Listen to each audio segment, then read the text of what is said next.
10,2, 88, 85. Νικάει ο Ολυμπιακ. Δεν φαίνεται, δεν έχει πολύ καλό edit, αλλά συνεχίζουμε εδώ. Πάλι καλά, τουλάχιστον είναι πάνω από 3 πόντους.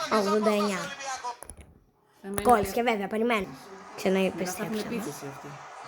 Ας το βάλει τώρα 90 που θα είναι 5 πόντι, δεν θα μπορούν να βάλουν τρίποντο. Κάνει και σήμερα σπουδαία εμφάνιση, έφτασε τους 13 και τώρα τους 14. Ας τους αφήσουνε και 90-85. τώρα μπορούν να τους αφήσουν να κάνουν επίθεση. Τέλεια. Τώρα μπορούν να τους αφήσουν. Θέμα ωραία. Περιμένουμε λίγο, παιδιά. Άκυρο. Α, αφήστε τι κάνανε. Δεν ξέρω. Κάνανε επίθεση, κάνανε 3 πόντους. 90-85. Εγώ λέω για τώρα, μην τους αφήσουνε. Και πώς είναι αυτά? Δηλαδή, τι θα προλάβουν. 10,2 ακόμη. Περιμένουμε. Τι να κάνω. Εσύ. Εγώ περιμένω, έχεις